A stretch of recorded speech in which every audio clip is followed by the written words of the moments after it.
Halo semuanya, perkenalkan nama saya M. Hafizur Rahman Akbar dari kelas RC dengan NIM 123140123. Jadi di video ini kami akan menjelaskan tugas akhir yaitu dari mata kuliah intelijensi buatan. Oke, langsung saja. Jadi di tugas ini kami harus menganalisis model ANN dari 3 dataset. Ada 3 dataset yang disediakan. Kami memilih dataset Iris Flower. Nah, Iris Flower ini bisa dilihat adalah dataset yang multivariat yang diperkenalkan oleh statistikawan dan biologiwan Inggris, asal Inggris yaitu Ronald Fisher. Jadi dataset ini isinya 50 sampel dari masing-masing 3 spesies iris, yaitu ada Iris setosa, Iris virginica, dan Iris versicolor. Dan ini jadi totalnya ada 150 dan dia ada 5 atribut, yaitu sepal length, yaitu panjang kelopak, sepal width, lebar kelopak, petal length, panjang mahkota, petal width, lebar mahkota, dan ada atribut kelima itu spesiesnya. Jadi pertama, kami melakukan pemrosesan terhadap dataset dulu. Jadi pertama kami melakukan encoding label. Jadi kami membuat atribut yang kelima, yang spesies ini, kami ubah menjadi 0, 1, dan 2. Jadi kalau misalnya seperti Iris setosa, kami jadi 0, Iris versicolor menjadi 1, dan Iris virginica menjadi 2. Terus yang kedua, kami memisahkan fitur dan target. Jadi data itu dipisahkan menjadi matriks fitur X, yaitu 4 kolom pertama, dan vektor target Y kolom terakhir. Dimensi awal data adalah 150 baris. Normalisasi data. Terus setelah dipisahin fitur dan targetnya, kami lakukan penskalan fitur menggunakan min-max scaler dari pustaka scikit-learn. Teknik ini merubah nilai seluruh fiturnya jadi 0 menjadi 0 hingga 1. Terus kami lakukan pembagian data menjadi 2 subset, yaitu data training dan testing. Jadi data training kami pakai 120 sampel, sedangkan data testing 30 sampel. Oke, sebelumnya perkenalkan nama saya Belfortino dengan ujung NIM 111 dari kelas IBRC. Di sini saya akan menjelaskan bab 2, di mana bab 2 ini berisi di landasan teori. Dan di landasan teori ini terbagi dua subbab, di mana di subbab 2.1 atau subbab yang pertama, itu adalah penjelasan metode dan model learning. Lalu di subbab yang kedua, atau 2.2, itu menjelaskan skema eksperimen dan ANN learning. Kita masuk ke subbab 2.1, di mana metode yang kami gunakan ini merupakan multi-layer perception atau MLP yang merupakan bentuk dasar dari ANN atau Artificial Neural Network. Jadi model ini dirancang untuk menyelesaikan masalah multi-class classification.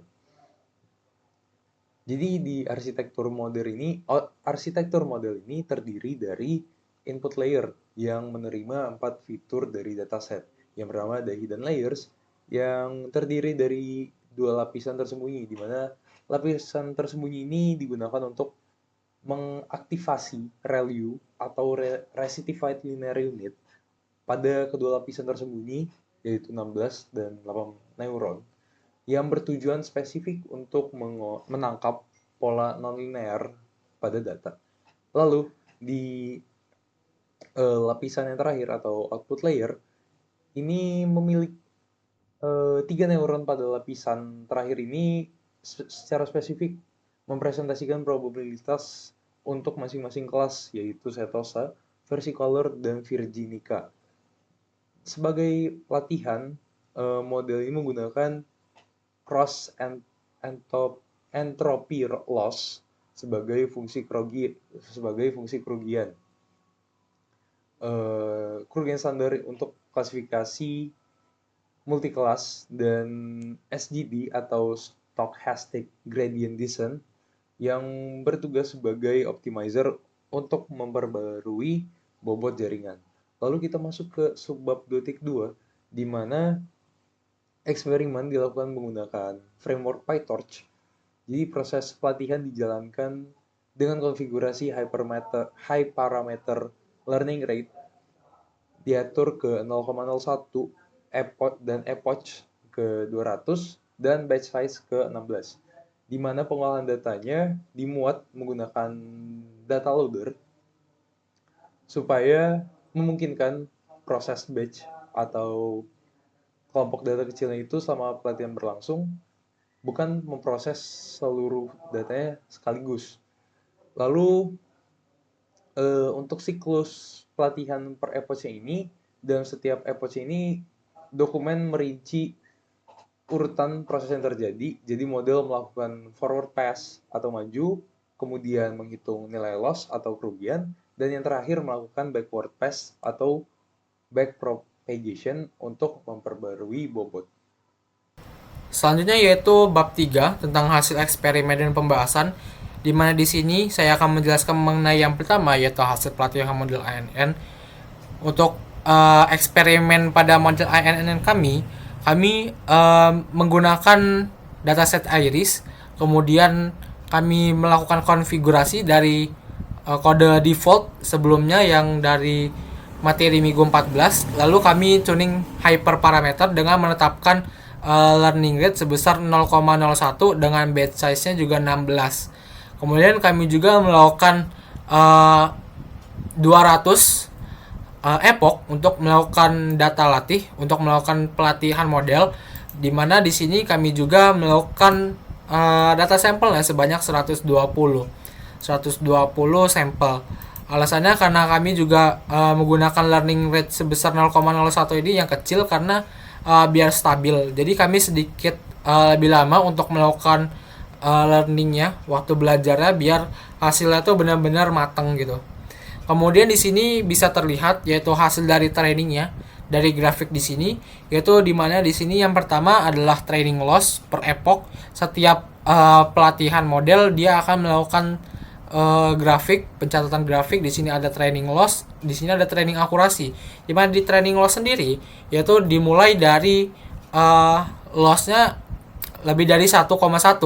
Jadi angkanya ini cenderung menurun hingga waktu pas di iterasi terakhir di 200 yaitu 0,3. Ada di angka 0,3 di akhir epoch ke 200. Nah, bersama dengan itu juga di training akurasi per epoch, di mana itu tuh mencapai angka signifikan yaitu di atas 95 di sini. Di mana di sini dari data awalnya waktu pas pertama kali training dia dari 0. Dia dari 0 data training dia dapat 0,3 sekian sampai nanti di training di ke-200 dia mencapai akurasi sampai 95,83%. Jadi grafik kami ini belajar dengan baik, yaitu tidak mengalami fluktuasi ekstrim juga naik turun atau tidak melakukan overfitting atau underfitting juga.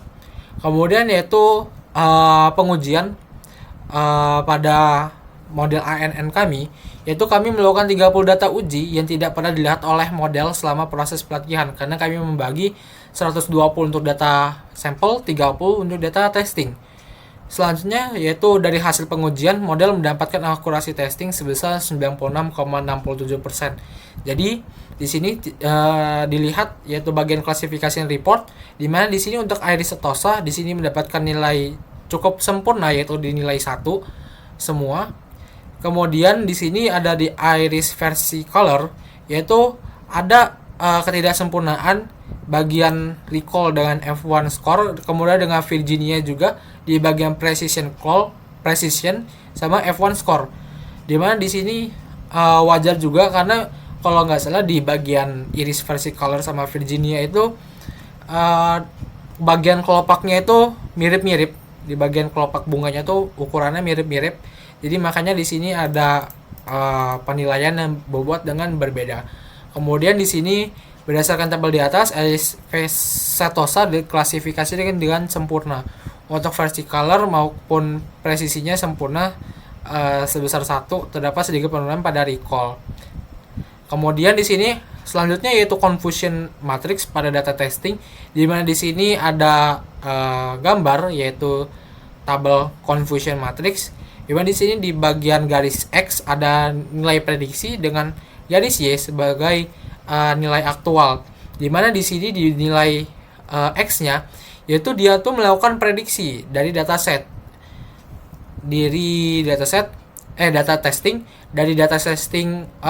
untuk iris setosa dari prediksinya itu dengan 10 dataset dia mendapatkan nilai aktualnya dia ada 10. Jadi dia berhasil memprediksi dengan benar. Dari 10 sampel Aedes setosa dia memprediksi dengan benar. Kemudian di sini ada 11 Aedes virginia. Ada satu kesalahan pada klasifikasi terjadi di mana satu sampel pada bagian Aedes versicolor. Di mana di sini harusnya dia adalah 12 Aedes virginica. Jadi dia di sini ada harusnya 12 tapi dia ada kelewat satu. Kemudian di sini di bagian Aedes versicolor dia memprediksi Aedes versicolor dengan 8 dataset dan dia secara aktual dia itu benar ada di klasifikasi Aedes versicolor dengan tidak ada di bagian Aedes setosa dengan Aedes virginica. Jadi dia tuh secara benar memprediksi 8 data testing benar ada di Aedes versicolor. Kemudian di sini kami melakukan uji coba inferensi dengan data baru buatan yaitu asal aja dengan mengisi nilai 2222. Jadi model memprediksi dengan kelas Aedes versicolor dengan tingkat keyakinan sebesar 60,12%. Dimana di sini hasil dari inferensi kami, dimana di sini kami melakukan uji coba model data baru, dimana di sini data inputnya sesuai 2222, kemudian dia melakukan pembobotan, kemudian dia melakukan prediksi kelasnya yaitu Aedes versicolor, dimana keyakinannya itu 60,12%. Kenapa 60,12% ini di sini saya anggap bagus? Kenapa? Karena model kami ini jujur atau tidak memaksakan sampai 100% atau harus mengklasifikasikan dengan salah satu dari ketiganya. Kemudian di sini kami tidak memaksakan harus 100% karena karakteristik AI itu harusnya memang seperti itu. Jadi tidak terlalu dipaksakan. Sekian penjelasan dari saya. Oke, untuk kesimpulannya, jadi eksperimen klasifikasi multikelas pada dataset Aedes ini itu sangat sukses karena dia menunjukkan kinerja yang sangat baik, menunjukkan akurasi pengujian sebesar 96%. Yang itu dari data testing tadi yang hanya 30 itu mendapatkan benarnya 29 dari 30. Keberhasilan ini didukung oleh penerapan min-max scaling dan penggunaan optimizer. Jadi dia membantu model mencapai konvergensi optimal dalam 200 epoch saja. Secara performa, model berhasil mengklasifikasikan kelas Aedes setosa dan Aedes virginica dengan sangat akurat. Sementara yang satu kesalahan itu ada di Aedes versicolor. Jadi secara keseluruhan arsitektur ini sudah berhasil dan efisien.